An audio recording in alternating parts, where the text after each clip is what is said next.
I never thought a pair of boots would change my life, but here we are. It's funny how the smallest gestures can crack you wide open, isn't it? How something as simple as someone offering to wear your shoes can make you realize you've been walking around with your heart locked up for years. But I'm getting ahead of myself. Let me start at the beginning, back when I was still pretending I had everything figured out. I bought those boots on a Tuesday. Red Wing Iron Rangers, the kind that cost more than my monthly grocery budget and make you feel like you're investing in your future self. You know the type, all leather and promise. The kind of boots that say you're a man who has his life together. I'd been saving for months, watching YouTube videos about proper break-in techniques, reading forum posts from guys who treated their footwear like religion. I was prepared for the blisters, the stiffness, the weeks of discomfort before they'd mold to my feet. What I wasn't prepared for was Marcus. We'd been friends for about 8 months at that point. We met at a pottery class of all places, both of us the only men under 50, in a room full of retirees making lopsided bowls. He'd looked at my collapsed attempt at a vase and said, "Abstract. I like it, very postmodern." And I'd laughed, really laughed, for the first time in months. After that, we just kept finding ourselves in the same orbit. Coffee on Sunday mornings, late-night texts about nothing and everything. That easy kind of friendship that feels like coming home, except I was too scared to admit that home was starting to feel like something more. The day I showed him the boots, we were at my apartment.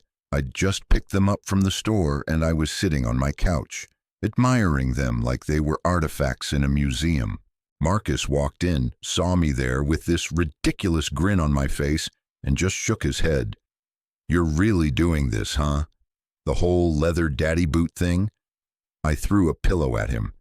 "They're classic Americana, you uncultured swine. These boots will outlive both of us." He picked one up, turned it over in his hands, examined it like he was appraising art. His fingers traced the leather and I felt something twist in my chest, watching him touch something that was mine with such careful attention.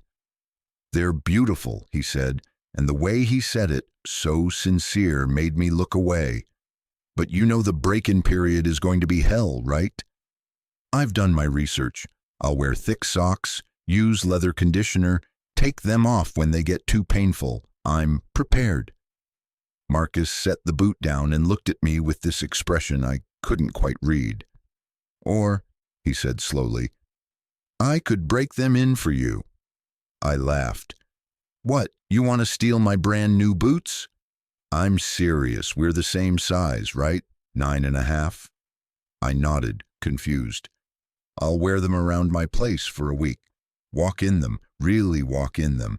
Get them soft and molded. You'll get all the benefit without any of the pain." I stared at him.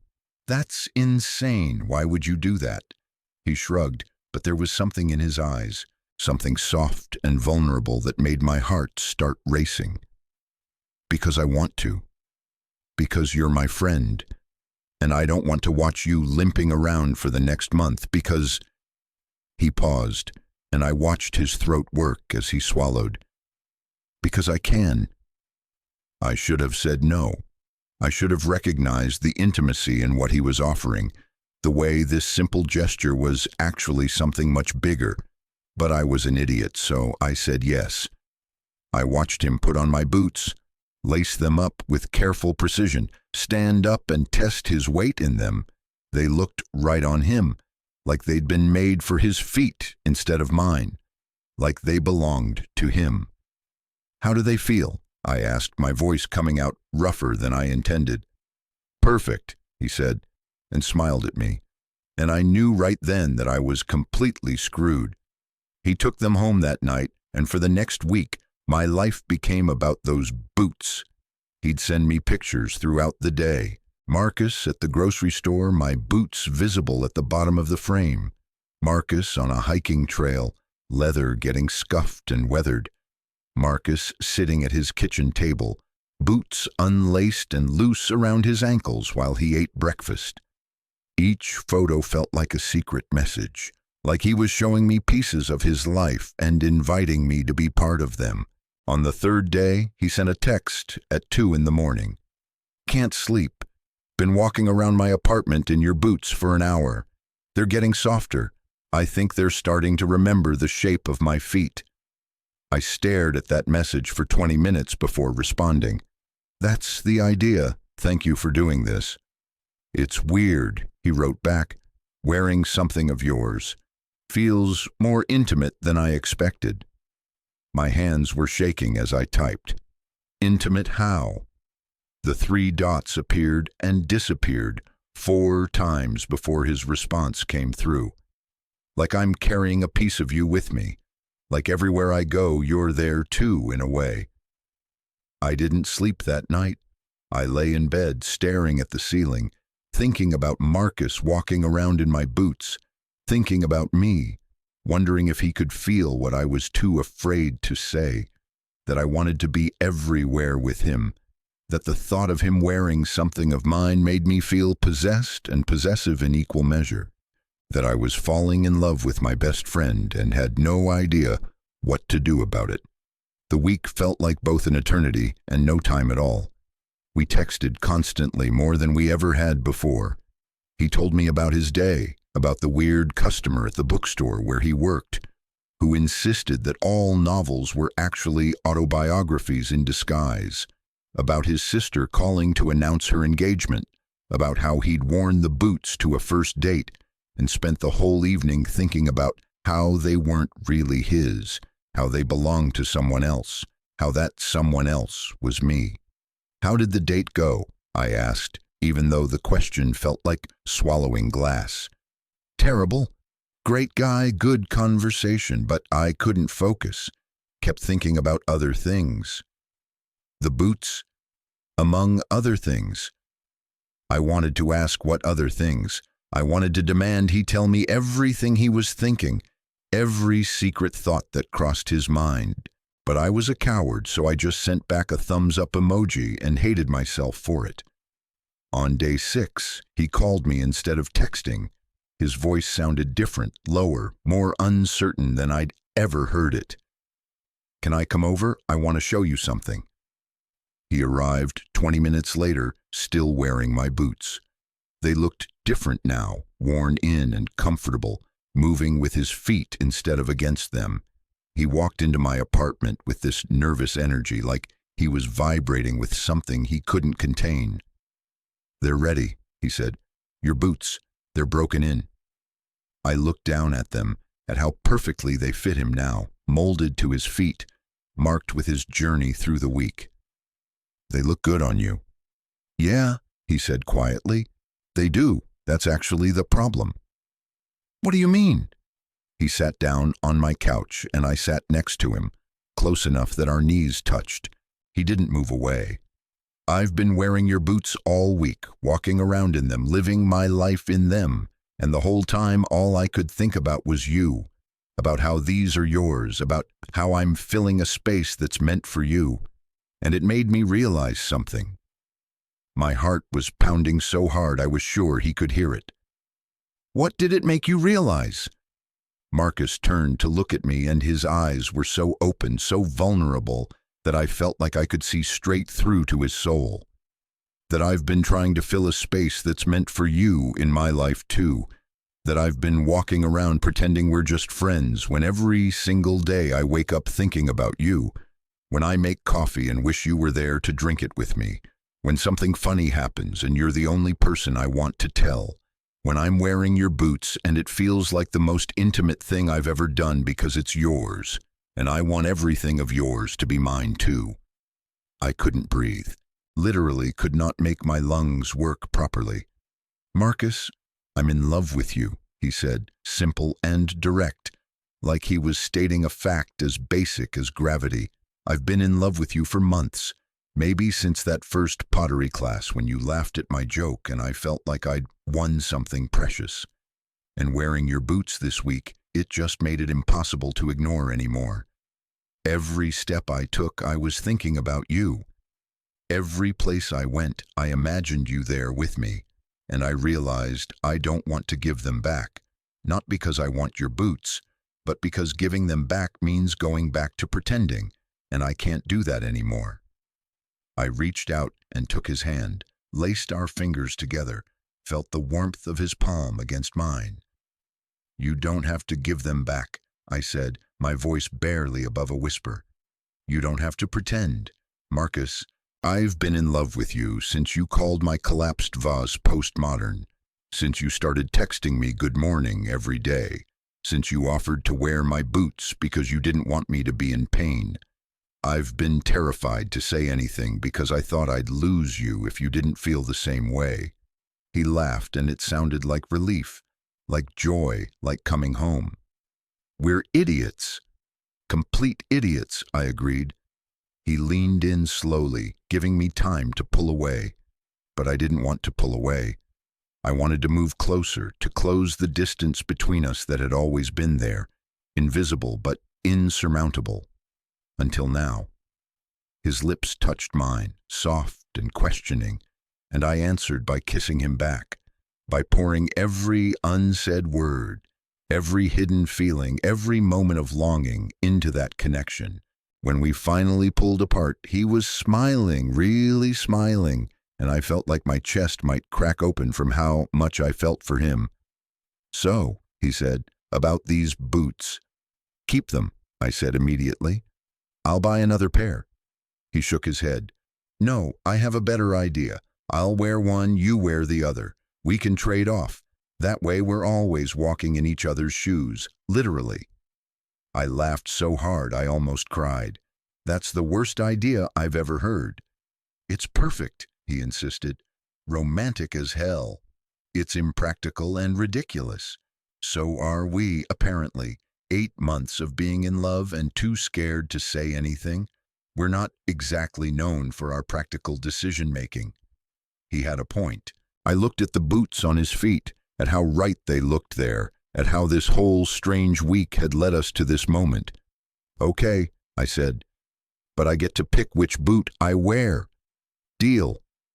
We sat there on my couch for hours, talking about everything we'd been too afraid to say before. He told me about the night he almost kissed me after we'd had too much wine and watched terrible reality TV. I told him about how I'd gone on 3 dates with other guys in the past few months trying to get over him, and how I'd ended every single one early because they weren't him.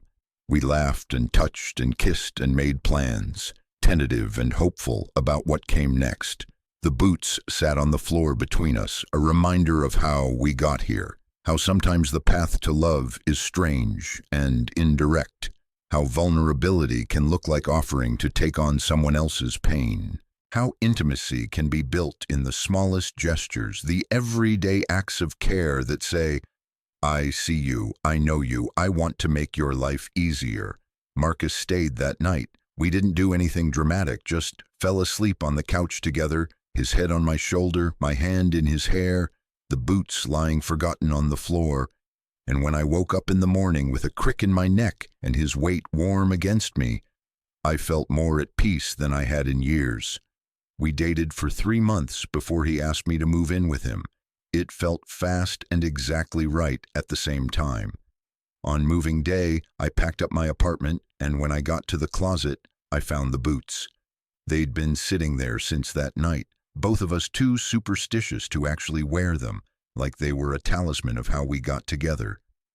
Should we finally try your 1 boot each idea? I asked Marcus as he helped me pack.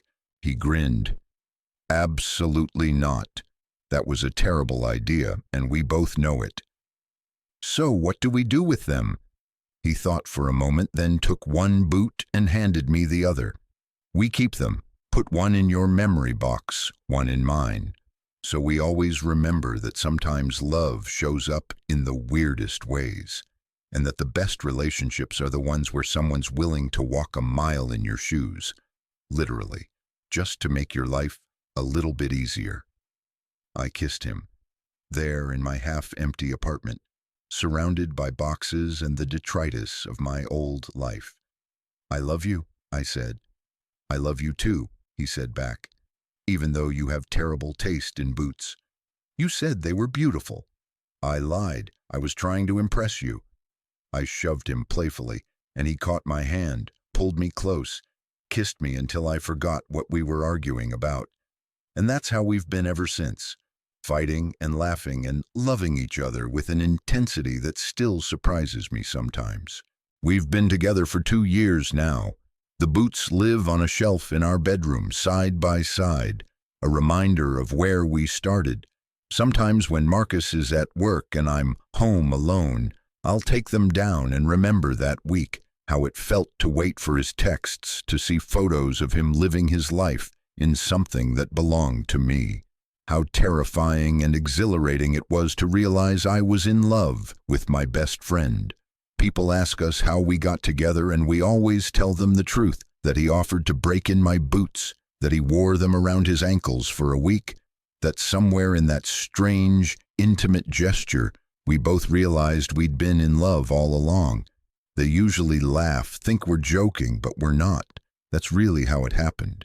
Love isn't always grand gestures and dramatic declarations. Sometimes it's someone saying, "I'll take on your discomfort so you don't have to." Sometimes it's walking around for a week in someone else's shoes and realizing you never want to take them off. Sometimes it's about being willing to look ridiculous, to be vulnerable, to offer a piece of yourself without knowing if it'll be accepted. Marcus taught me that. He taught me that love is showing up day after day in all the small ways. That intimacy is built in moments, not monuments. That the bravest thing you can do is tell someone the truth about how you feel. Even when you're terrified, they won't feel the same way. I'm wearing those boots right now, actually. We decided last year that we'd alternate months, each of us getting to wear them and remember. It's Marcus's turn next week, and I'm already looking forward to seeing them on his feet again, to remembering how this all started. If I could go back and tell myself something, back when I was sitting on my couch admiring my new purchase, I'd say this: say yes.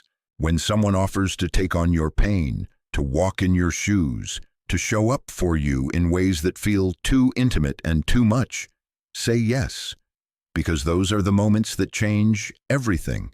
Those are the moments when love walks through the door, wearing boots that don't quite fit yet, but will, given time and patience and care. I never thought a pair of boots would change my life. But they did. They brought me Marcus, brought me home, brought me to myself in ways I didn't know I needed. And every time I lace them up, I remember that week, that confession, that first kiss. I remember how it felt to realize that the person I'd been looking for was right there all along, willing to walk a mile in my shoes just to make me smile. That's love. The real, messy, beautiful kind. And I wouldn't trade it for anything.